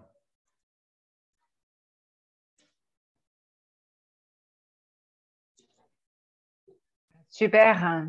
Merci Philippe. Bon courage pour le projet.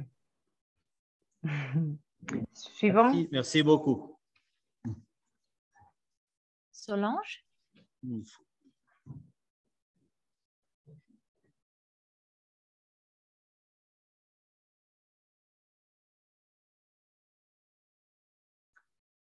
Solange. Si Solange no está disponible ahora, podemos pasar a Oriol.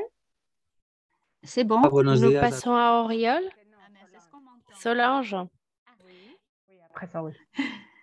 On ne m'entend pas.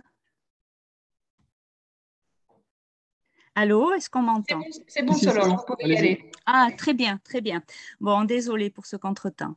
Oui, je suis Solange de Marquet-Guiguren et je suis maire de la commune de Biriatou, côté français, en Pays Basque, dans la zone ouest, l'extrême sud-ouest. Je fais partie donc d'un ensemble de communes des montagnes de ce qu'on appelle, nous, le sud Pays Basque, depuis notre point de vue, bien sûr. Et au niveau transfrontalier, cela englobe les communes de Biriatou, Urugne, Cibourg, Asquin, Sart, Saint-Pé-sur-Nivelle, Ainoa et des communes également de Navarre, Etchalar, Beras, Ugaramurdi, Urdasubi, la vallée du Bastan.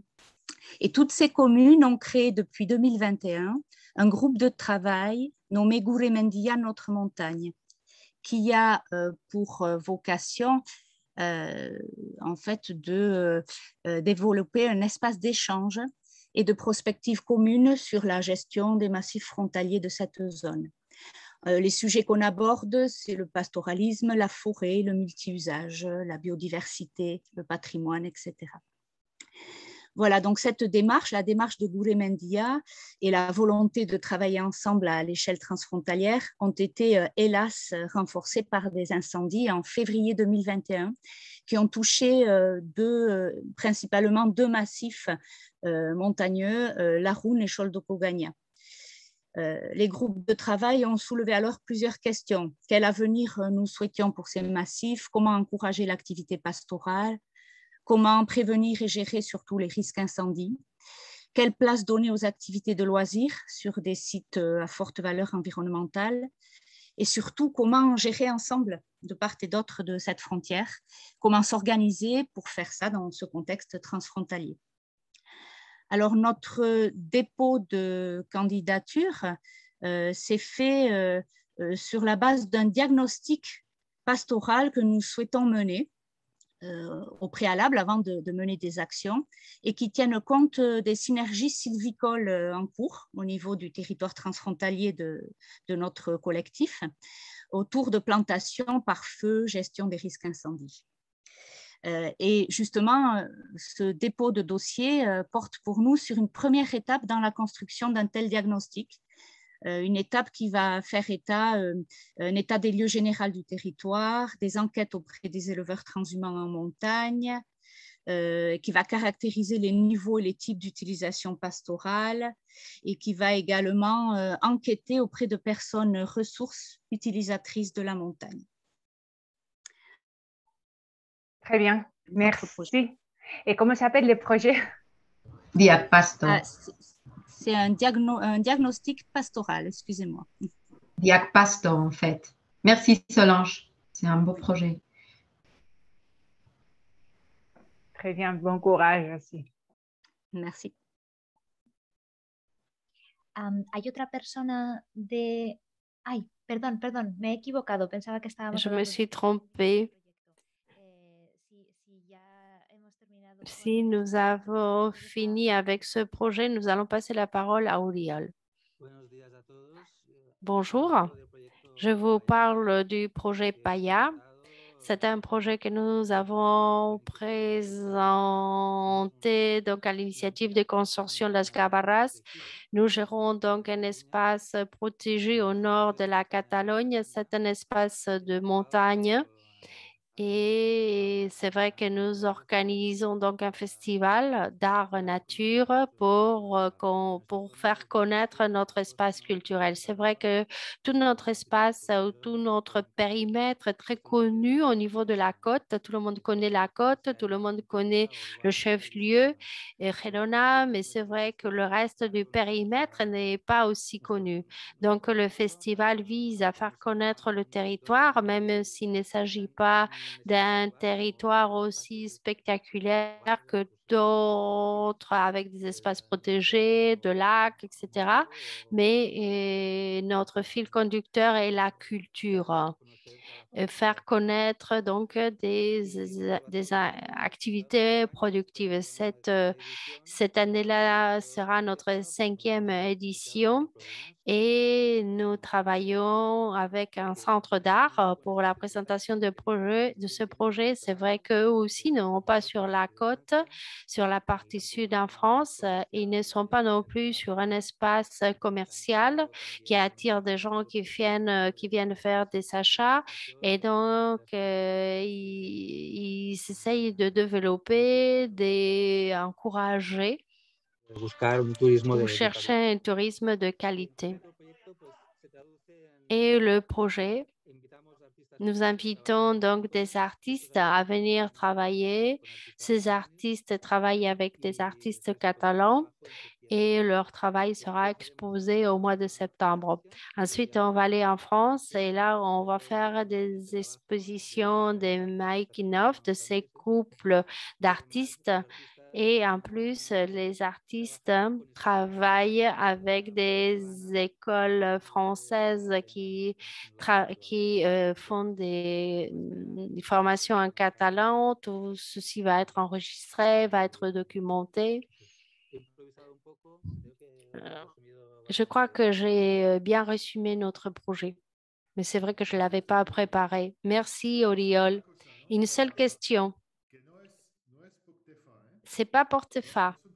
Ce ne sont pas de projets porte-fa. D'ici peu, oui, mais pour l'instant, il ne s'agit pas de projets porte-fa. Entendu. Merci.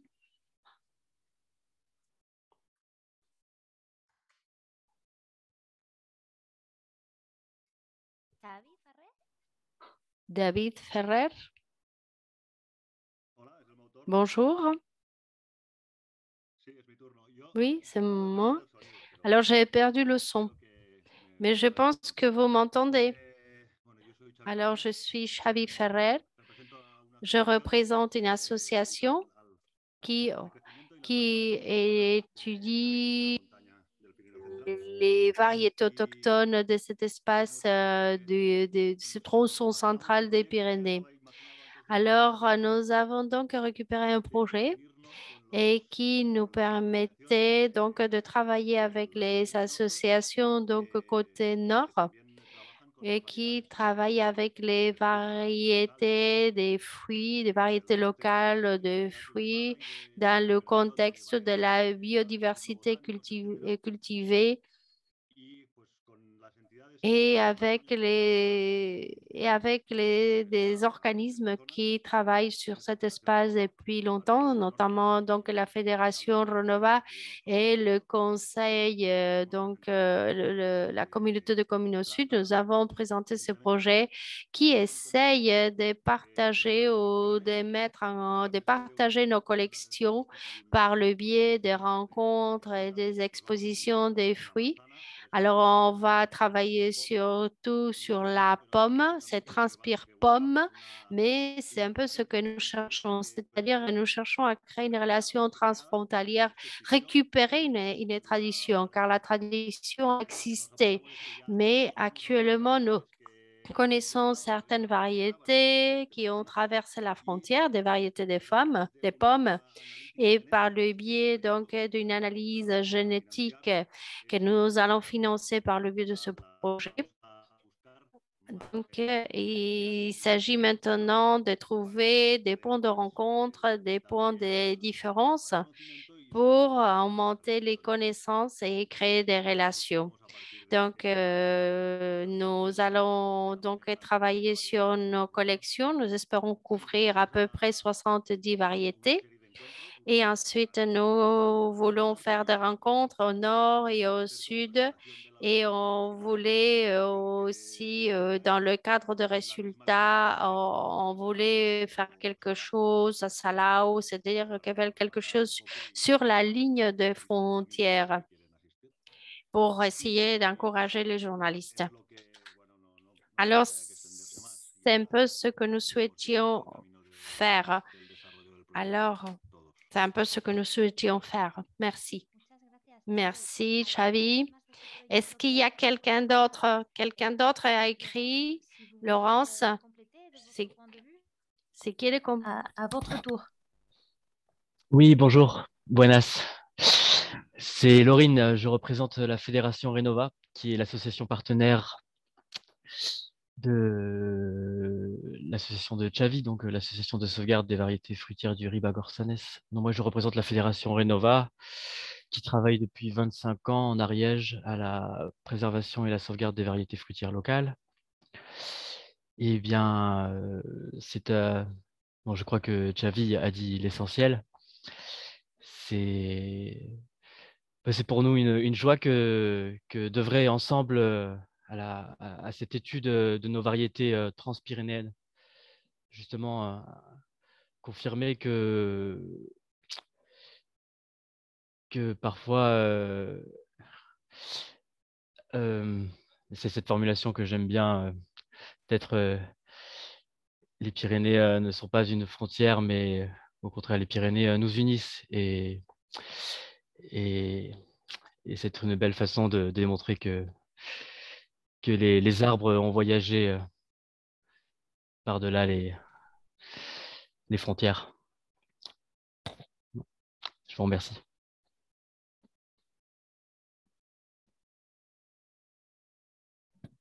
Merci. Muchas gracias. John Coveaga, cuando quieras. Sí. John Coveaga, vous m'entendez? Oui, on vous entend. Bonjour à vous tous. Moi, je présente le projet Vidasaka. C'est un projet sur la partie ouest. Je représente Euskaltzale Topagunea, c'est-à-dire la fédération d'associations donc pour le basque, en faveur du basque. Nous sommes présents sur tous les espaces, aussi bien donc au nord, c'est-à-dire sur la partie française, que sur la partie sud. Vidasoka est un salon de projets qui partage, qui est donc d'encourager l'usage du basque. Alors, notre objectif ou l'objectif est de créer un espace pour qu'il y ait des projets de différents types qui visent quelque part donc à travailler avec le basque, qui puissent se connaître et travailler entre eux. La fédération est représentée sous différentes formes. Il y a des toutes petites associations qui travaillent uniquement avec des bénévoles. Il y en a d'autres, mais en plus, c'est vrai qu'on est à peu près 60 associations, mais en plus de nous connaître entre nous-mêmes, de nous connaître, nous aimerions donc, on voudrait rencontrer des gens qui travaillent le basque dans d'autres niveaux, dans d'autres domaines. Donc, le salon vise notamment à augmenter cette coopération de manière à toucher d'autres espaces et à mieux se connaître entre nous. C'est quelque part un peu le résumé de notre projet.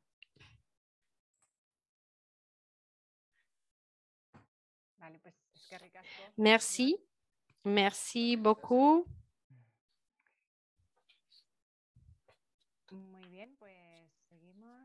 Nous continuons. Montserrat.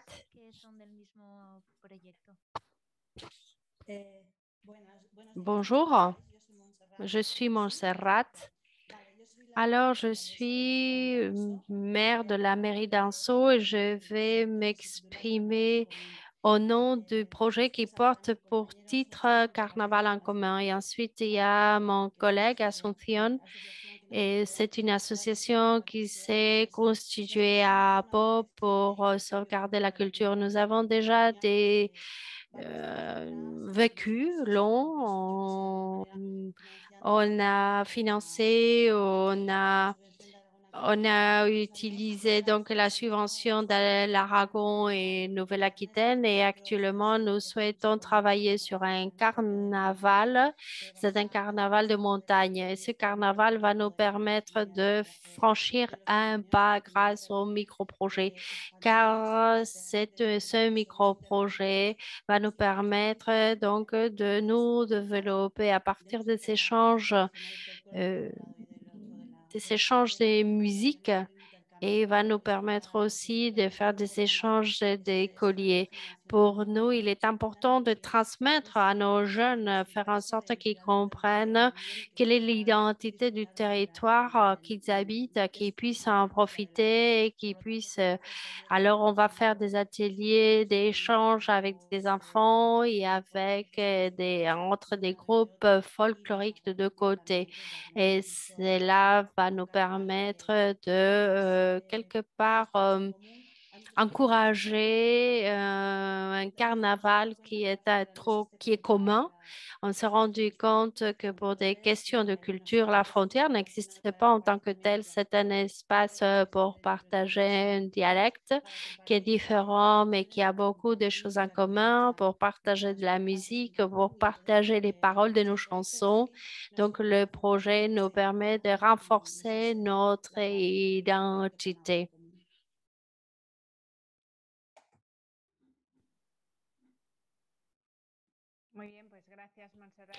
Merci, Montserrat.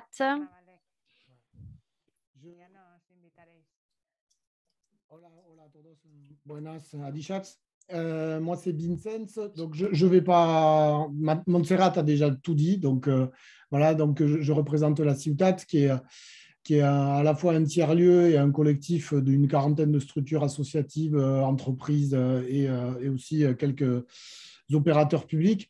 Et parmi eux, parmi la quarantaine, il y a Carnaval Pantalonnade qui organise depuis 30 ans le carnaval béarnais et depuis une quinzaine d'années qui fait qui commence en Aragon. Et il y a Arbrut, une coopérative d'artistes qui monte un centre de résidence ici à Pau. Et donc l'idée, comme l'a dit Montserrat, c'est de croiser les démarches artistiques, sociales et populaires pour valoriser, revaloriser ou même révéler aux habitants le patrimoine en commun qu'on peut trouver des deux côtés du caillou, comme on l'appelle en béarnais. Et donc, à travers la musique, le théâtre, la question des langues ou de la gastronomie, et de se concentrer en particulier sur les écoles, avec un travail de valorisation et de participation au projet, peut-être d'une création d'un groupe qui se produira à la fois à Anso, pour l'ouverture du carnaval, et qui se produira aussi en Béarn pendant toutes les étapes qui se passent à carnaval, pour finir à Pau, où c'est quand même un gros événement. Voilà. Je m'arrête là parce qu'il y a d'autres projets hyper intéressants que j'ai envie de découvrir. Merci. Merci. Eskerrik asko. Gracias. Pues, merci beaucoup. C'est vrai qu'on n'a pas trop de temps. Je ne sais pas combien de gens. Alors, j'ai noté Andrea Lamotte et ensuite Genma, Jérôme et Julien, David, Maïté et Rémi. Voir si on a le temps de tout voir. 6. Donc, 1 minute. Oui, merci. Je suis Andrea Lamonte et je vais vous présenter le projet RINS. C'est un projet de laboratoire transfrontalier pour la co-création et pour le transfert des connaissances, échange de bonnes pratiques dans l'idée de créer des itinéraires sonores en format podcast et à partir des différents écosystèmes de montagnes et de côtes. Nous le faisons avec 2 partenaires. Et il y a Andorra Resec Innovation et Sphare Cultural de Menorca. L'idée est donc de faire en sorte que toutes ces expériences et que tous ces paysages sonores de ces espaces naturels de montagne soient accessibles. Les mettre aussi bien à des gens qui ne peuvent pas accéder à la montagne pour des questions de santé ou pour d'autres sortes de problèmes et faire qu'ils puissent se connecter avec la nature d'une autre manière, d'une nouvelle manière. Merci, Andrea. Alors, ce projet, il y a un partenaire sur les Baléares financé grâce à l'Eurorégion Pyrénées-Méditerranée. Alors, bonne chance. Ensuite, bonjour, je suis Gemma du projet Sylvo Nature. Alors, il s'agit de faire des échanges sur la culture multifonctionnelle. C'est un projet qui essaye de faire des échanges de savoir-faire, des expériences entre 3 associations sylvicoles des 2 côtés des Pyrénées et qui va au-delà de ce qui est une gestion de production de la forêt. Nous sommes des associations à but non lucratif et donc avec où l'on retrouve non seulement des propriétaires, on retrouve aussi d'autres types des interlocuteurs qui sont intéressés sur la gestion qui s'est faite au niveau des forêts. Il y a des scientifiques, il y a alors 2 organismes sont sur le territoire catalan et le troisième organisme est sur le parc de l'Ariège, Pyrénées de l'Ariège. Nous sommes 3 associations très différentes et nous croyons que la richesse du projet vient de cette différence. Car il est vrai que nous 3, nous cherchons donc à créer une sylviculture qui tienne compte les différences et services écosystémiques de la forêt. Mais chaque association est sur des territoires bien différents et avec des défis bien différents. Actuellement, nous avons donc un problème de risque d'incendie. Alors, il s'agit donc de savoir comment aborder cette sylviculture en cherchant donc une multifonctionnalité sans oublier les cycles naturels de notre écosystème, mais sans oublier non plus que sur ces espaces-là, il y a des gens qui y habitent et qu'un incendie serait terrible ou que la forêt gère l'eau bleue dont nous avons besoin dans notre vie de tous les jours. Donc, la richesse est là. Je m'arrête là, mais on veut échanger et comparer la manière que nous avons d'aborder ce défi au niveau de ces 3 territoires. Merci. Merci. Merci, Gemma. Courage. Merci. Alors, le projet Neus Pont, Jérôme et Julia. Jérôme Aspiro de l'Observatoire de la montagne à Orlu, en Ariège. Donc, notre projet, effectivement, c'est Neus Mont sur la zone Est. Donc, l'Observatoire, c'est une régie de la commune d'Orlu. On est membre du réseau éducation Pyrénées vivantes. Et comme beaucoup d'acteurs, on s'est rendu compte qu'après l'épisode Covid, les Pyrénées et particulièrement les espaces naturels sensibles ont connu une fréquentation plus importante avec de nouveaux usagers, des personnes qui ne connaissaient pas forcément les codes et les bons usages sur ce type de territoire ou n'avaient aucune information sur les enjeux environnementaux. Alors, il y a pas mal d'initiatives qui démarrent un petit peu partout sur toute la chaîne. Et notre idée, c'était de créer une besace pédagogique à destination des médiateurs qui sont déjà sur le territoire, comme les accompagnateurs en montagne, les gardiens de refuge ou différents hébergeurs, qui contiendraient donc des outils ludiques et pédagogiques pour aborder ces enjeux-là. Comment on découvre un espace, quels sont voilà, les usages et les règles de bonne conduite. Alors, on a déposé ce projet avec la Societat Catalana d'Educació Ambiental comme partenaire versant sud, donc côté catalan. Et un autre partenaire s'est associé à nous, alors qui est associé au projet, mais en dehors du financement en micro-projet Porteja, puisque donc il est sur les îles Baléares et c'est la Fondation Via Silvestre Mediterránea. Voilà, donc l'idée, c'est d'avoir des prototypes dans un premier temps pour pouvoir les mettre en place et les tester pour après, s'ils fonctionnent, essayer de multiplier tout ça sur l'ensemble du massif.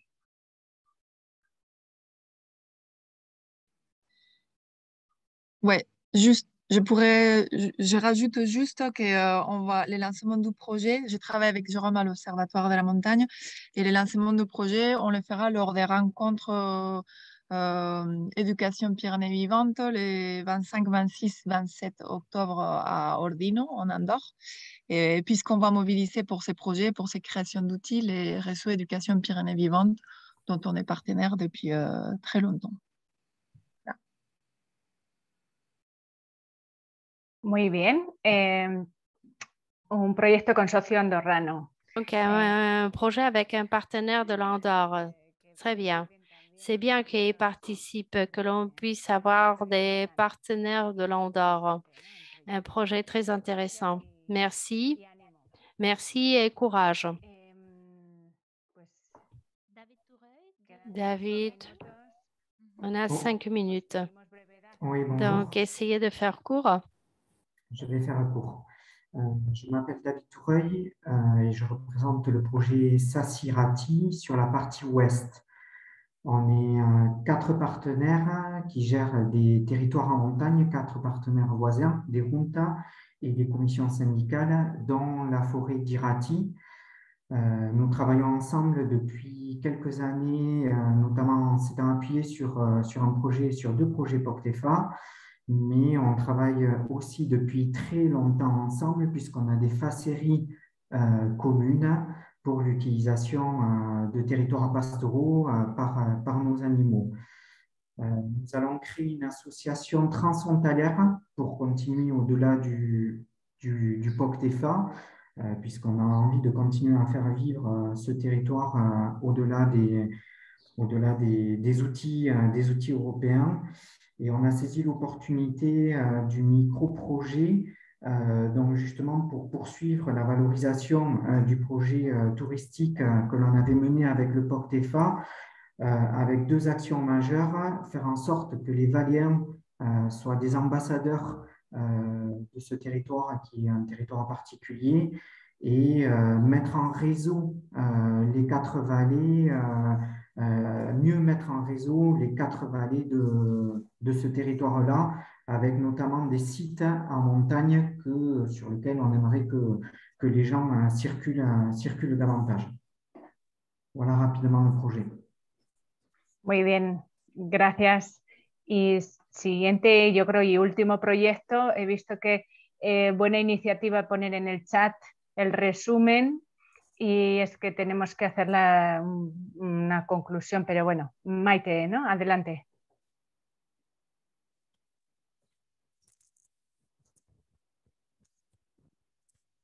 No sé si es Maite o Jaime.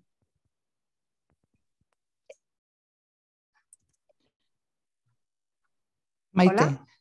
Bonjour. Bonjour. Oui. Bonjour. Je suis Maite Rea, je représente l'association pour Dileku. Cette association a participé en tant que membre associé à un projet POCTEFA. Donc, nous, on a cru interpréter l'objectif de ces micro-projets de la CTP, et on croit que ce que vous cherchez, ce sont d'autres acteurs des espaces transfrontaliers. Dans ce sens, on a décelé, on travaille sur, il y a des organismes locaux qui ont déjà eu des projets sur un espace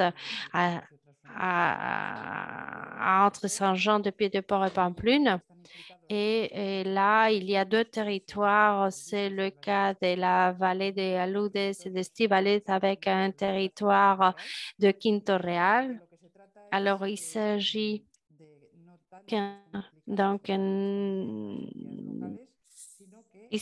donc de faire en sorte que la société civile et tout le tissu économique, le tissu social, en fait, qu'ils commencent à se préparer pour pouvoir intervenir d'une manière autonome sur cet espace. C'est vrai que toutes ces associations, ces organismes, on voudrait qu'elles se connaissent tout d'abord, se mettent en contact d'abord. Alors, on a pensé à faire un inventaire pour que les gens se connaissent, pour que tout le monde ait les références, et ensuite une étape importante et qui va nous amener à préparer les associations.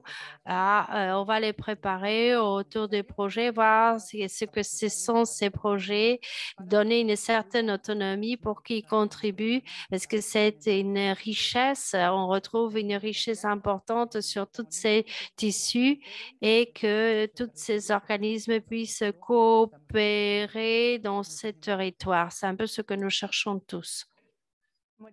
Merci.